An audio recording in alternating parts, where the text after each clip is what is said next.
Some years ago, we went on a tour through the U.S., through the American Union, and one of the obligatory stops was the city of Washington, D.C. And so I asked our missionary, who also makes a part of our board and commission, Rob Owen, I asked that he take me to a particular place that I had always wanted to get to know. In Washington, I insist. I remember that the sky was gray, it was sprinkling a little bit. I covered myself with a scarf and a big wool jacket. It was frighteningly cold. The trees were naked, and that completed the scene. I walked down a very steep sidewalk, and before me I found the Washington Monument, the Lincoln Memorial, and finally an enormous wall which enumerated the names of more than 58,000 soldiers that lost their lives during the Vietnam War. The memorial of the Vietnam veterans. And it really shocked me. This is the wailing wall of an entire generation.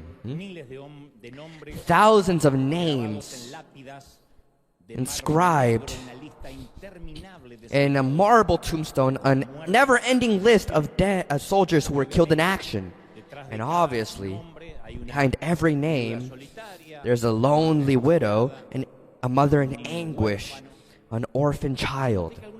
And I noticed that some people had a sheet of information that you can find in Washington, and it indicates on which tombstone you'll find your loved one's name. And I heard a woman asking her son, "Did you find it?" She said, "Every name has a number." She said, "Every name corresponds to a number." And in that instant, I thought, it's true. Every name has a number, and sooner or later, that number will be called. Sooner or later, that number will be cited.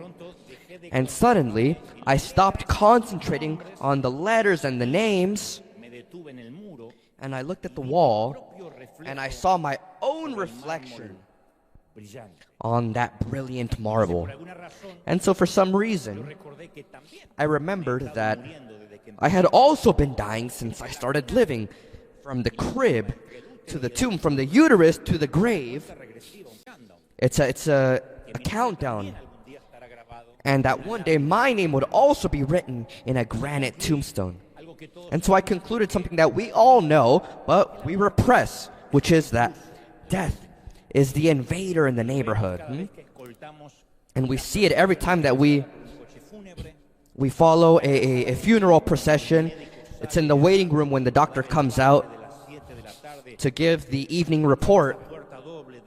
When they come out of the double doors from the ICU, death is near. When we contemplate the photographs of people that are dying of hunger and that have a swollen stomach, it's also there, just a few meters away from us. When we're driving down the road and we see an accident with a car that looks like an accordion, and we see bodies on the ground covered with sheets and linens. Yet we see this and we forget that we also have a number, and one day we'll have to go as well. We're not on the wall of the veterans from Vietnam, but our name is written somewhere where the number corresponds to us. But we organize our lives around ignoring and avoiding or repressing the most irrefutable fact in the world, which is that all of us, without a doubt, will die. When I was younger, I remember that my mother read me a story called Death in Tehran. It's a short story which says that a servant runs to his wealthy master, shouting that they had just faced death, and that death had threatened him. So he begs his master to give him his fastest horse so that he could escape to Tehran, a distant land. And the master agrees. And later on, the master also encounters death and asks, How dare you threaten my servant? And death says, I didn't threaten him. I was just shocked to find him here when in reality, I was supposed to meet him tonight in Tehran. So it's impossible to evade that meeting. And the writer to the Hebrews in chapter 9, verse 27 says, just as people are destined to die once, and after that to face judgment. And I think the majority of us would like to make certain changes or edit this verse. It would be enough to just change one of the words and say, oh, well, death is for some man, or for almost all, or anyone that stops eating well and taking their vitamins, they are the people that should die. But those that exercise won't die. But those are not the words that God uses. In His plan, we must all die. Even those that eat organic or gluten-free, and they take their vitamins and they go out to jog every morning. Now, let's agree that exercise can give us a few more heartbeats, right? Medicine can give us a few extra breaths. A life free of mother-in-laws can really lengthen your health. It's proven. But we all have a number, and eventually we will be called. And this aversion to death dates back centuries. Yesterday I was reading that Rome would order that no body be buried or cremated within the city limits. That is why the crucifixion was carried out outside the city walls. That is why when you go to Israel, what Catholicism believes to be Jesus' tomb within the walls of Jerusalem, it cannot be true, and it's believed that the true tomb is outside of the city, which is the garden of Joseph of Arimathea. This is believed because the law was that the dead could not coexist with the living. They were seen with disgust. In fact, they had a city of the dead, which was the necropolis. That's where the cadavers were kept, because the terror and fear separated the dead from the living. Ergo, that would drastically change after Jesus. Because after Jesus' resurrection, cemeteries would even be installed on church grounds. There are churches that have their own cemeteries. Some saints, in fact, would be buried beneath the church ground, so that almost in a literal sense, the dead and the living would gather to worship. Imagine if before this arena, under this arena, there was a cemetery. Today you would say, oh, today I worshiped with grandma. It sounds dark, but that's what they would do. The dead stopped frightening the living, and both groups coexisted in the same place. Now, why did people move so quickly from that ancient disgust to this new familiarity with death? Well, I insist, due to the resurrection of Jesus Christ. But for some reason, in fact, even as Christians, we forget it.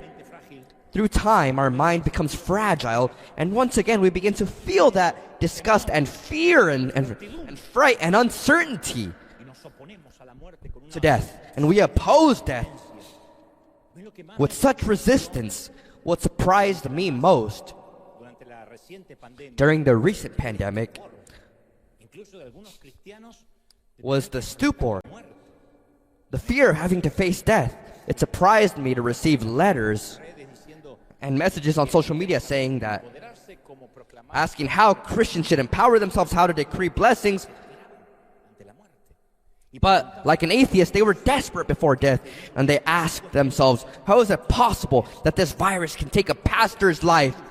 Why is this virus also taking good people with it? These were questions that Christians were asking, as if death could only take the wicked.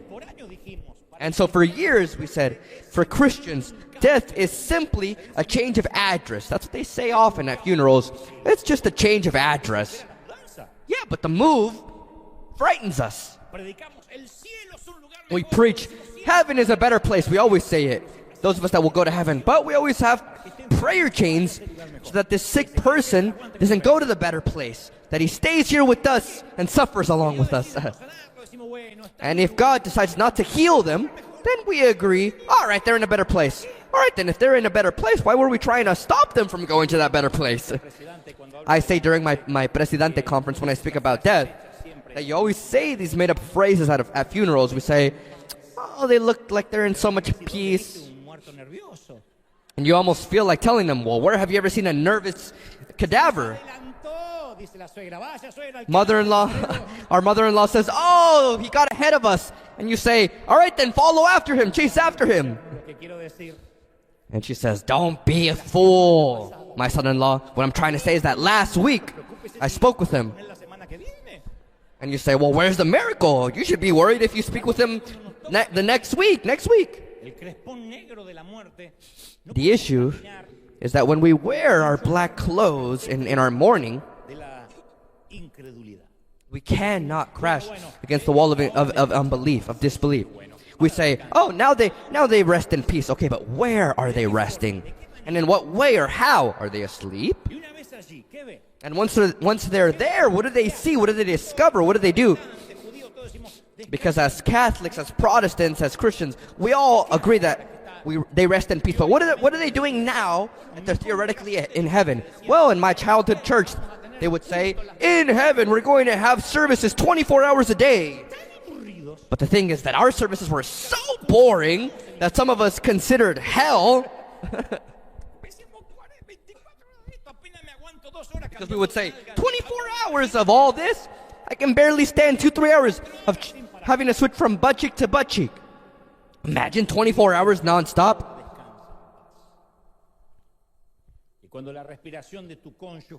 And when your spouse's breath stopped, when the beating heart of the baby in your uterus stopped, when the tone of the monitor in your grandmother's hospital room became one note, what do we do when we're close to that putrid death, the smell of death? Our lungs will also be emptied out. Our blood will stop pumping. And then what will we become after we die? Well, the answers vary. Some say we won't be anything. We'll just be food for worms. Whoever dies with an expensive Italian suit will be an expensive meal for the worms. Others say that we'll be ghosts, specters, just roaming around trying to communicate unless somebody knows how to use a Ouija board or if they practice spiritualism, or will become toads, cows, cockroaches, snails, coyotes. No, not the one that smuggles you from. No, I'm talking about the animal.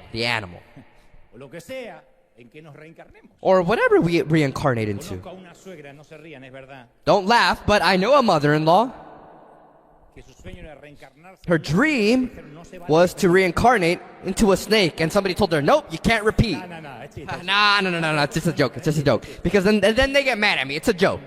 No, they're good, but if they were actually good, God would have one. But, it's a joke. Now, all jokes aside, Paul writes to the church of Corinth, and in the first letter to the Corinthians, chapter 15, verse 54, he says, when the perishable, the putrid, or the potentially putrid, that will die in the democracy of decomposition. When the perishable has been clothed with the imperishable, and the mortal with immortality, Paul says, then the saying that is written will come true. Death has been swallowed up in victory. Death will be swallowed up in victory. I could live with just that phrase. Death has been swallowed up in victory. With that being said, if we ever want to make a tutorial on YouTube of what the protocol is on how to behave at a funeral, because there are some people that don't know how to behave at a funeral, because suddenly they make jokes, because of the nerves they begin to laugh, even if they're in a whole lot of pain. Others don't know what to say. Others don't know if they should remain silent, if they should speak. It seems like others don't go to a funeral because they show up with so much Botox and they say, I'm sorry. So if we would like to make a tutorial on how to behave at a funeral, then we should ignore Jesus Christ, because Jesus was an expert in ruining funerals. Maybe the reason is a lifeguard cannot remain seated at a beach when he sees that someone is drowning. He acts by instinct, by profession. A teacher cannot resist correcting a student when they use the wrong grammar. A police officer, if he's honest, cannot resist upholding the law even when he's not working. In the registry of the Gallery of Miracles, there are 4 resurrections that we'll find, in which Jesus was involved in one way or another. 4 resurrections. And the 4 hide a magnificent secret, a common denominator, that I'm going to give to you for the same offering you're going to give later. A secret that we're both going to uncover, or that we're all going to uncover together, a few minutes before the message ends. The 4 resurrections share one hidden secret. And just like Netflix, for example, I'd like to divide it into 4 episodes, or 4 resurrections. This is a mini-series of 4 resurrections, so that we capture the idea of the narrative. And here is the first episode. 2 multitudes converge. One that enters into the city and one that exits the city. It goes outside the city walls. Both crowds couldn't be more diverse. The group that arrives is all laughter and conversation because they're following Jesus. The group that is exiting the city, we already know what is done outside of the city. It's a solemn group. It's a flock of sadness, hypnotized by the elegy of death. And with them goes their reason of shame, a cold body in a coffin. The woman at the front of the procession is the mother. I'd like for you to imagine her. She had already walked down this path before. It seemed like it was just yesterday that she buried the body of her husband. And on this occasion, her child, her son, was walking next to her. Now, she walks alone, cloistered in a profound sadness. Hostile, rough moment. That sadness that seems to tear your insides up. And at this funeral, she is the victim because she is riddled with pain. She is the one who will sleep all alone in her home tonight. She won't have anyone to speak with tonight. And before her walk 6 men that are carrying the coffin which carries the body of her only son. She has no more family. If she had any tears left, she would cry. If she had any faith left, she would pray. But she's fed up. She doesn't cry. She's irate. She's upset. And both prayer and faith and the tears, let's say all 3, they're scarce within her. So she doesn't do any of these 3 things. She's only angry as she follows that wooden coffin. And Jesus' followers suddenly stop and they make way for the procession out of respect. The mourning cloak covered them. They all feel the same lack of hope that we all feel, or that we felt when we've gone to a funeral, that one day our number would also be called. We all think that when we lower a coffin into the ground and we throw a handful of dirt onto it, we think, you know what, one day it'll be my turn. We have that awareness of death when we go to someone's memorial. So the only thing that was left for the disciples was to see the mourners walk by. Those that were carrying the sarcophagus stopped because Jesus stopped right in front of them, impeding the path. The woman doesn't know who Jesus is because he didn't come to the funeral, but before she can object, he says to her, "Woman, don't cry." Don't cry? Who is this guy to tell me that I shouldn't cry? What do you mean, don't cry? And the description is found in Luke 7:14 of what happened next. And it's captivating because it says, "Then he went up and touched the coffin they were carrying him on. And the bearer stood still. And he said, 'Young man, I say to you, get up.' And so the one that had died began to speak to him, and so the stiff fingers began to move. Imagine the scandal. We might say, oh, how great. I'd love to see how you would react if you're burying someone and suddenly the guy sits up and asks you for a coffee. His grayish cheeks blushed. The dead man sat up, looked for his mother,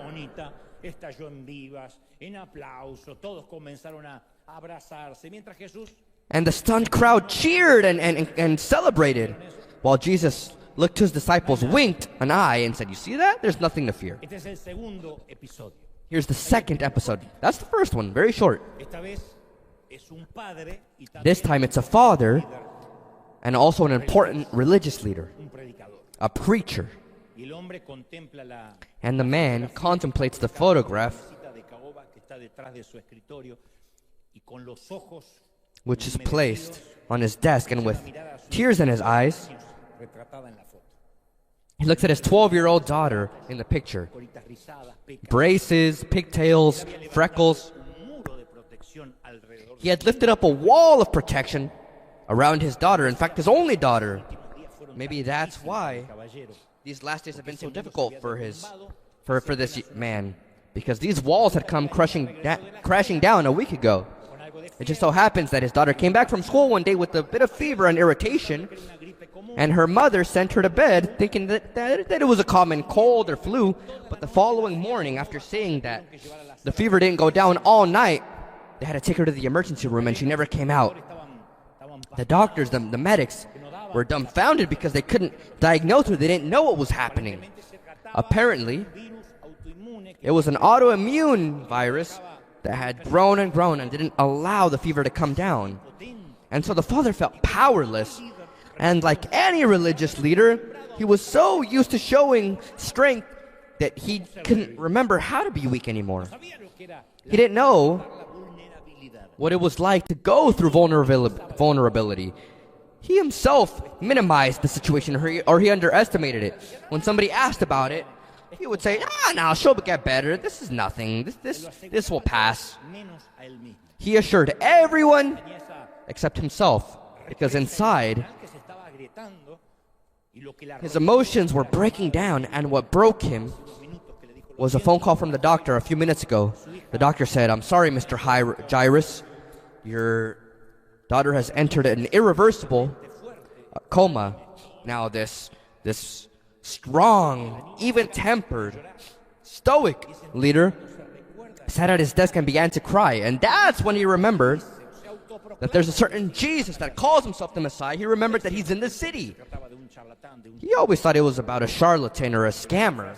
But there's a phrase that says, every man reaches a point where his despair is 1 millimeter greater than his dignity.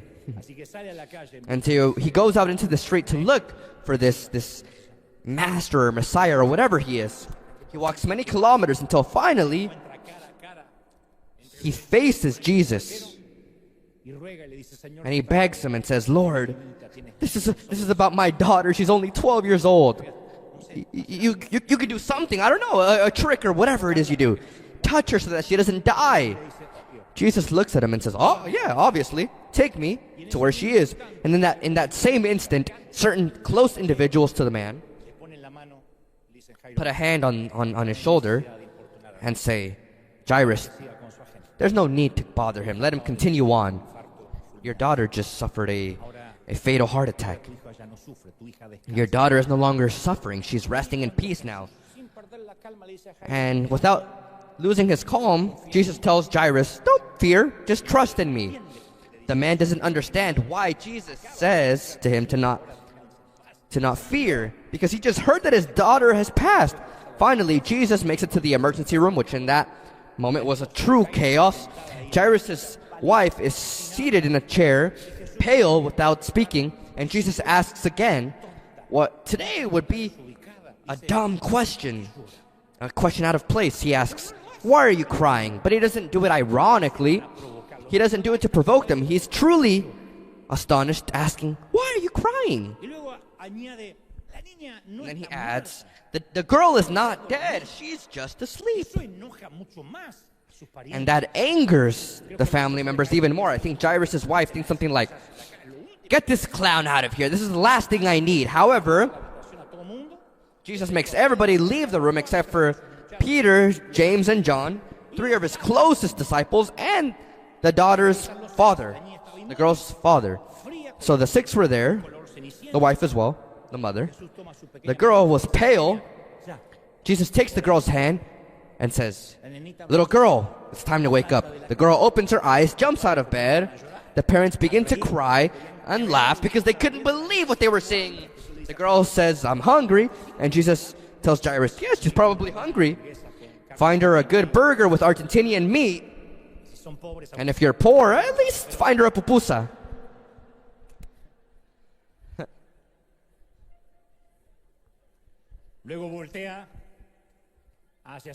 Then he turns to his disciples, he winks an eye, and he tells them the same thing that he said to them when he resurrected the son of the widow. He says, you see that? There's nothing to fear. Here's the 3rd episode in the saga. This time, we see a personal friend of Jesus, Martha. She had waited for Jesus to appear to heal Lazarus, her brother. Also, one of Jesus' best friends. Then she had hoped that he would at least appear on time to bury Lazarus to show respect. But neither happened. By the time Jesus made it to Bethany, Lazarus had been dead for 4 days. And Martha asked, what kind of friend is Jesus? And finally, when Jesus makes it, she confronts him and tells him the words, Lord, had you been here, my brother, your friend, wouldn't have died. And her demand was true. Jesus never appeared, not to help, not to heal, not to bury. And we all know that he knew about Lazarus' illness. After 4 days, he comes along, calm. The funeral had finished. The grave had been sealed, and Martha's words echo even today. We've all said something similar. When they tell us, rest in peace, don't suffer anymore. God, if you would have been here, my husband wouldn't have passed. I wouldn't be alone in this home. If you would have intervened, that baby would be alive today. If you would have heard my prayer, my arms wouldn't be empty today. The truth is that when we face death, our definition of God is challenged and our faith is put to the test. We tend to believe that death is no longer in God's jurisdiction, that God can do it all until death. After that, resignation. God can't do anything after that. Like when the doctors come out and say, we're sorry, we lost them. We say, well, God can only do miracles while they're still breathing. After that, it's not God's jurisdiction. And that's when Jesus cries out of frustration, not for the dead, but for the living. He's not crying due to the person behind the tomb because he knows what he's about to do. He's crying because those that are living, though they're free, they're imprisoned in their fear of death. And so what does he have to do to convince them? Hadn't he already shown them all with the son of the widow in 9? She didn't even ask for help, but Jesus still resurrected the boy. Wasn't it enough proof when he resurrected Jairus' daughter, who was already dead? And he said to her, wake up, it's time to get up. And let's understand this. Jesus wasn't doing a favor to the dead that were coming back. When somebody dies and goes to heaven and asks for a second chance of life here on earth, that's just Hollywood. It's just a fable for movies. Nobody that gets to heaven wants to come back. Someone says, oh, really? Yeah, you wouldn't want to come back. Especially with all the debts you have here, you wouldn't want to come back. Now, Jesus would bring them back just to show the living that death has been swallowed up in victory. Does someone believe it, yes or no? Now we're on the 3rd episode. They take him to the tomb where his friend Lazarus was put to rest. In a cave with a big stone covering the entrance, Jesus' order was soft but firm. He said to them, remove the rock. In other words, remove the rock so that you can see God. Rocks, stones were never an obstacle for God. They weren't in Bethany 2,025 years ago, nor were they a stone in Europe 100 years ago. I was reading that a century ago, there was a countess, the Countess of Hanover, a famous German due to her atheism and her conviction that no one can find life in a grave. She had great public debates with Christians. And so before she passed, this countess left specific instruction that her tomb be sealed with a granite slab. She asked that around her tomb they place stone blocks, and she wanted heavy iron clamps. In other words, she didn't want to come back to life. And she wrote an inscription that she wrote herself. This burial will never ever be opened up again. It's bought for all of eternity. It was a petulant way to also tell herself, I buy my tomb and nobody can get me out of this. She was sure that her tomb would serve as a mockery or a joke against the Christian belief of resurrection. But the old woman, the countess, didn't count on the plans of a small walnut tree, a tree whose roots were close to the tomb. They grew underneath and began to grow through the stone slabs through the years. The walnut broke the iron clasps. Just one small walnut tree shut the mouth of the presumptuous epitaph of the German countess, and Jesus is about to do the same. He says, move the stone, and he says, Lazarus, it's time to wake up. You've been sleeping for 4 days, like same way you tell your adolescent son, 4 days sleeping. And in the depth of the tomb, his friend moved. An immobile heart began to beat. His eyes opened up. And when the man-made mummy sat up, Jesus winked his eye at his disciples again, and for the third time he says, see that? No, I think he does it like this. He said, there's nothing to fear. And finally, here's the fourth episode, the final one. This time the protagonist is named Mary Magdalene. And before she met Jesus, she had 7 demons. She had at least 7 illnesses. I don't know if it was depression, bipolar disorder, who knows what else. But one day, Jesus entered her world. And so he just gave the order, and the demons fled, 7. And now, after following him for a great part of his ministry, she was a witness, an eyewitness of the crucifixion. On Friday, Mary Magdalene saw Jesus die. And on Sunday, a day like today,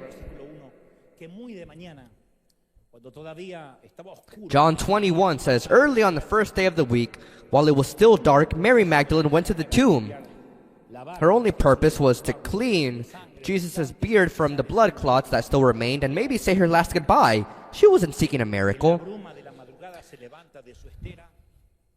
And early in the morning, she wakes up, takes her aromas and aloes, and leaves her home. She foresees a gruesome task because the body will be pale and stiff. The cadaveric liquid will make the body stink. And so she walks down the gray path, but the sun is coming up. And as she turns the last corner, her jaw drops because she sees that the stone that had been covering the tomb had been pushed away. And she immediately thinks, no, they stole Jesus' body. Mary assumed that some grave robbers had profaned the body, so she ran back frantically until she meets Peter and John. And she says, men, somebody stole the body. And so Peter and John out of instinct, also run to the tomb. And as soon as John enters the tomb, he sees all the evidence, and it makes sense. He sees the shroud, the tunic, the stone that had been moved away, and he remembered everything that Jesus said. He saw and believed. And so now, this Easter resurrection had its first celebration. John and Peter run to tell everyone else, and since this is a mini-series, I told you that you would assume that the lens would follow them. That's what any director would do. They would follow John and Peter, because in the end, these are the writers of the epistles. They earned more than the actor that plays Mary Magdalene. But no, the camera doesn't follow John and Peter. It stays with Mary. And John says, now Mary stood outside the tomb crying. We don't know what John and Peter were saying on their way to the other disciples. As she wept, she bent over to look into the tomb and saw two angels in white. It was still early in the morning. Her tears couldn't let her see clearly.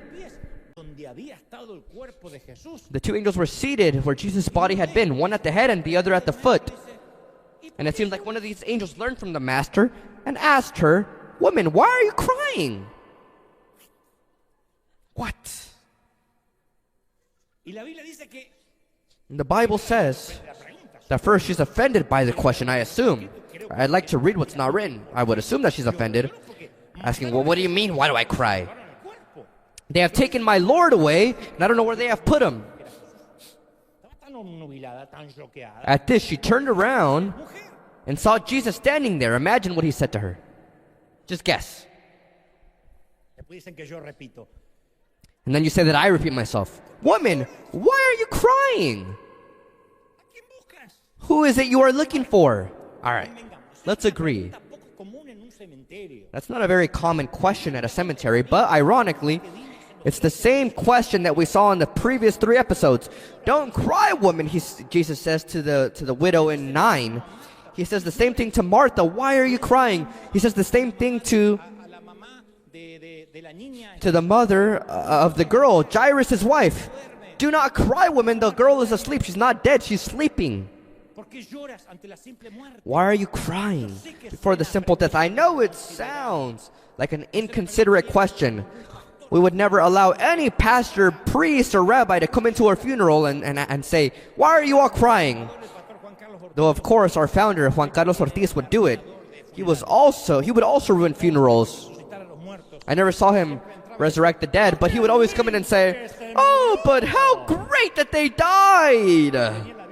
And the women would come along and say, oh, pastor. And he would say, oh, what a joy that he's gone. Ortiz would say, first of all, because now he's with the Lord. That's what we preach about all the time. And second, he would tell them, now you don't have to deal with them anymore. How great. They're gone. But I saw with my own eyes, Juan Carlos would say, how great, let's celebrate. Why are you crying? I know it sounds like an inconsiderate question, unless the person that's asking knows something that the one in pain doesn't know. And she says the word that she thought it was the gardener or someone else. And so she says to him, well, if you took the body, tell me where you put him. She didn't recognize her Lord. And so Jesus does something that he tends to do when somebody doesn't recognize him. He doesn't get mad saying, how do you not know me? He calls her by name. He says, Mary. I don't know, maybe it was the way in which he said it. His vocal inflection, his tone of voice, the Galilean accent, the Aramaic dialect. I don't know. When I was a child, I could hear my mother's voice above all other voices based on her tone. She would say, Dante. But if it was Dante, then it's because she was upset. But if she ever said Dante Miguel, I was dead. But when she heard him say her name, Mary, she recognized him, and turning to him, she said, oh, teacher. Now what surprises me is that amongst all the people that Jesus could have spoken to for the first time, he spoke to her. All right, let's agree.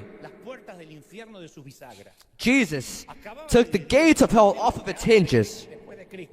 He divided the calendar into before Christ and after Christ. He was the magnificent king of the universe. 10,000 angels were ready to serve him. What was his first act? Who did he direct himself to? If this didn't have biblical backing, then people would believe that it was poetic license of a director from a Netflix series. Who did he speak to? Mary, the woman that once had 7 demons. It's not the same as 7 husbands. That's another woman.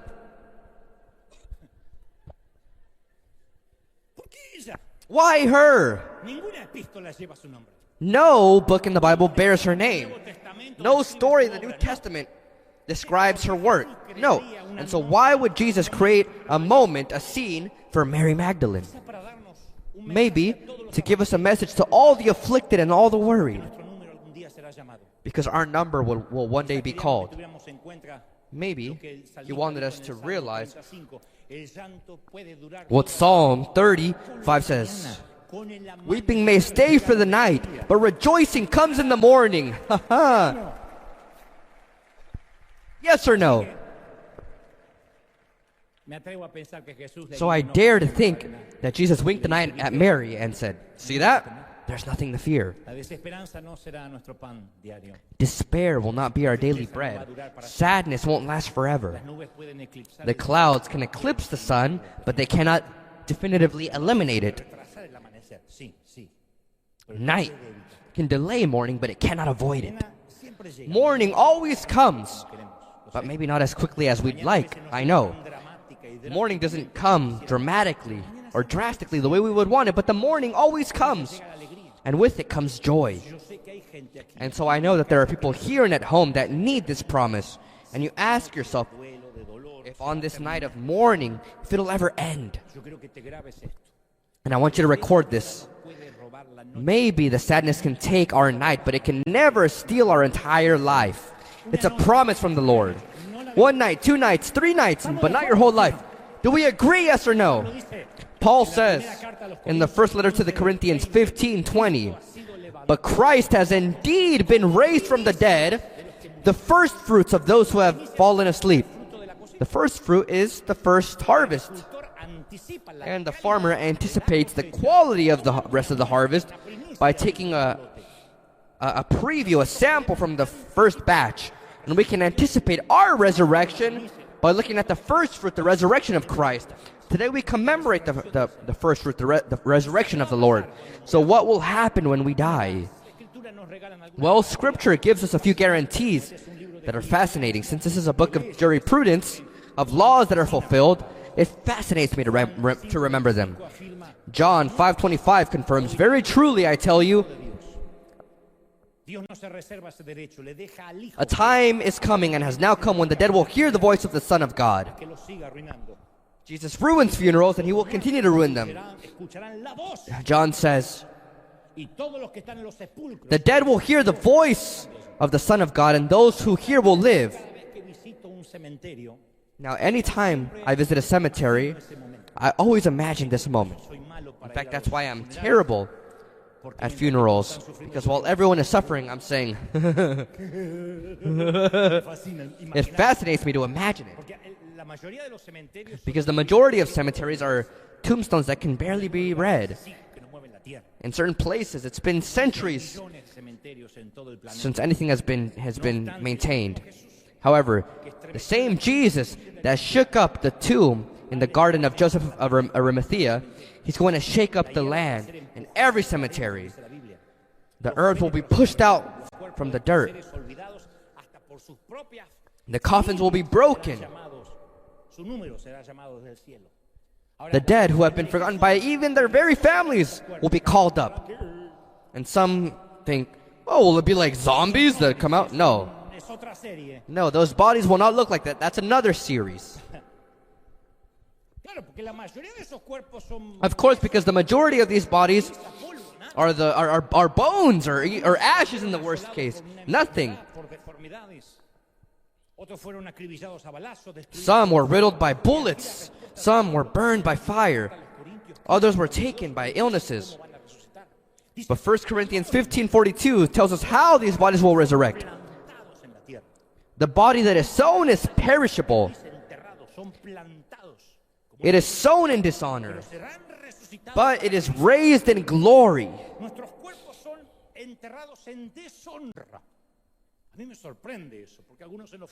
The body that is sown is perishable. It is raised imperishable. I've seen funerals where they bury grandma with clothes that grandma never would have dreamt of. It's guilt that makes us feel that we should send grandma to eternity as if she's going to visit Buckingham Palace. And we like to say, oh, we buried them with honor. Paul says, no, here we bury people with dishonor, but they'll be raised in glory. It is sown in weakness, but it is raised in power. It is sown a natural body, but it is raised a spiritual body. And all because of what? Because death has been swallowed up by victory. Death has been swallowed up in victory, yes or no? Now, I'm not underestimating what you feel. Without a doubt, death brings sadness. But what it shouldn't bring is despair.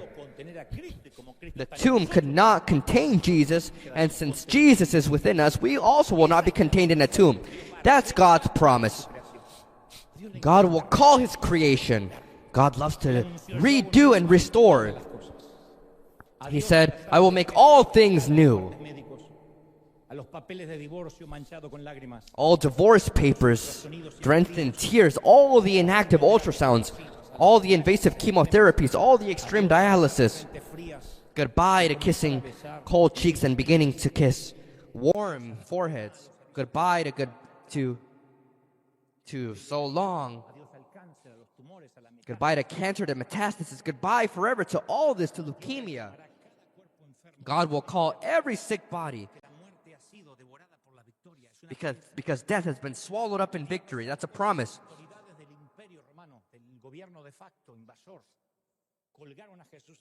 On a Friday, the de facto government of Rome crucified Jesus on a cross, and then threw the body into a tomb so that it can decompose.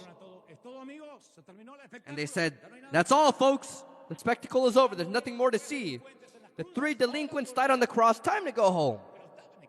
But they were wrong. Jesus had reserved his greatest miracle for the end. And like a Broadway show, the grand finale is right before the curtain closes. I'm aware that death can take a whole lot. I lived it with my mother. Alzheimer's stole our last years of being able to speak, to converse. That's what Alzheimer's does, amongst other things.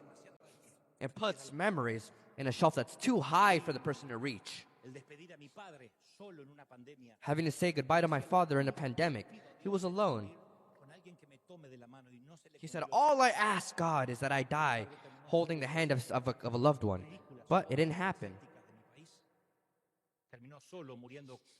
My dad ended up dying all alone, as if he had no loved ones.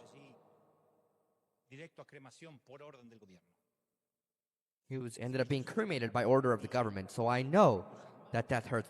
The death of my own brother's, a 46-year-old brother, he died because of a fatal heart attack. You don't just bury a body, you bury the marriage that never came about, the graduation you'll never see, the grandchildren that they never met, the vacations that will never go on together, the dozens of plans that we all had in common, that were intertwined, the golden years that we never saw, the anniversaries we'll never be able to celebrate. We don't bury a body, we bury dreams. That's why it hurts. But his word says that in heaven, these dreams will become a reality. Record this in the tablets of your heart. Hang it around your neck. Don't forget this. Our future with who left us is much greater than the past we had with that person. The future you'll have is infinite. God promised the restoration of all things, yes or no, of all things, and he will restore them. And finally, what was promised? The great secret that these 4 resurrections harbored. These 4 resurrections that Jesus carried out. And for that, I need to tell you another short story. They say that a certain missionary in Brazil discovered a tribe of indigenous people in a very remote place in the jungle. They lived close to a big blue river. The tribe was friendly, of course. However, they needed medical attention.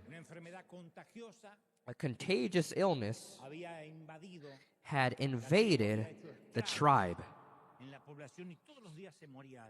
And every day somebody died. In another place of the jungle,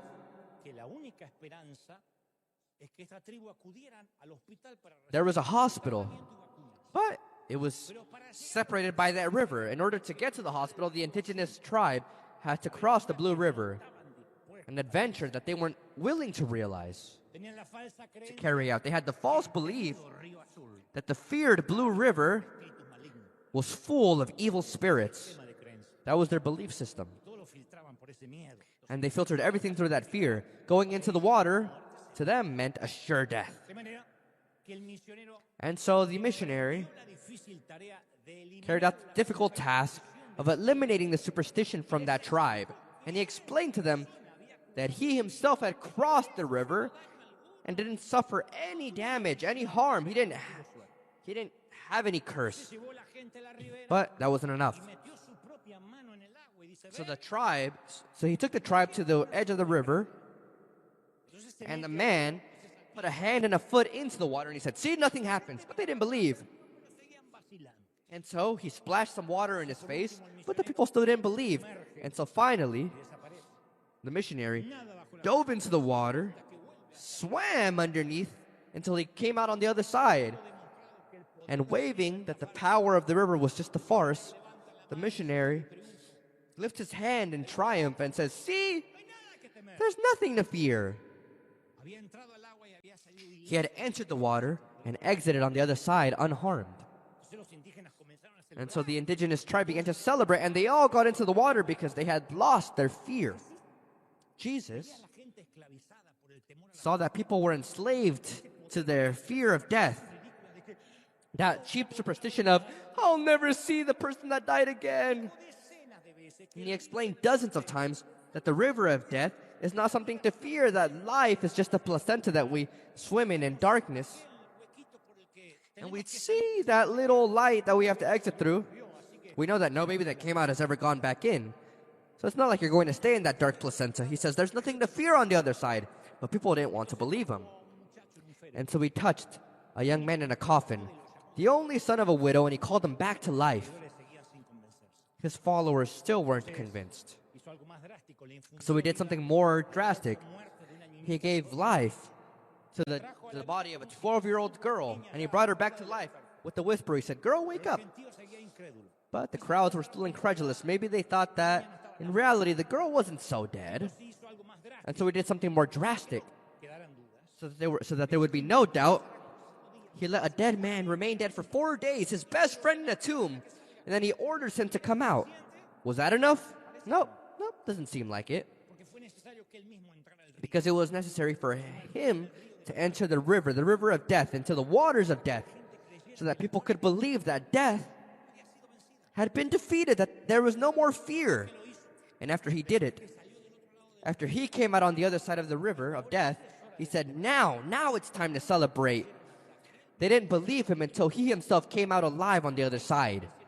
That's where they were convinced that God has the keys of life and death, that no demon can decide when we'd go.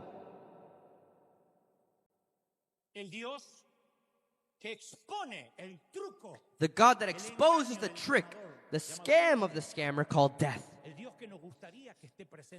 The God that we would like to be present at our funerals. In fact, he is.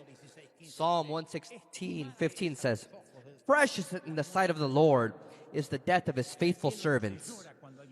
In heaven, they don't cry when someone dies. No, they celebrate because it's one more person that has come home. Like Paul says, we shouldn't be saddened like those that don't have hope. The angels will escort us home.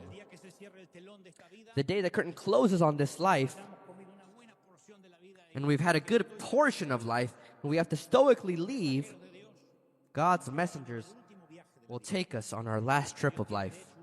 In fact, God has an angel assigned to take each and every one of us home. And with this certainty, why should we fear it? He'll do it again. We can be sure of it.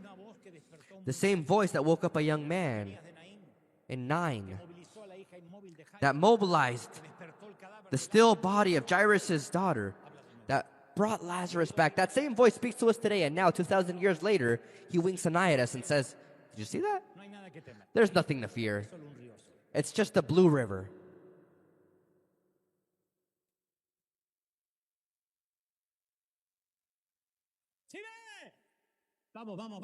Let's go, let's go, let's go, let's go. Give a grand applause to the Lord of Lords. Give a grand applause. We're going to celebrate. We're going to celebrate the King. Hallelujah! Holy! Come on, come on. Don't stop that applause. He has risen. Beyond the blue river. We exalt you, God. The streets are made of gold and crystal. There everything is life. There everything is peace, death, and tears. No more. Sadness and pain, no more.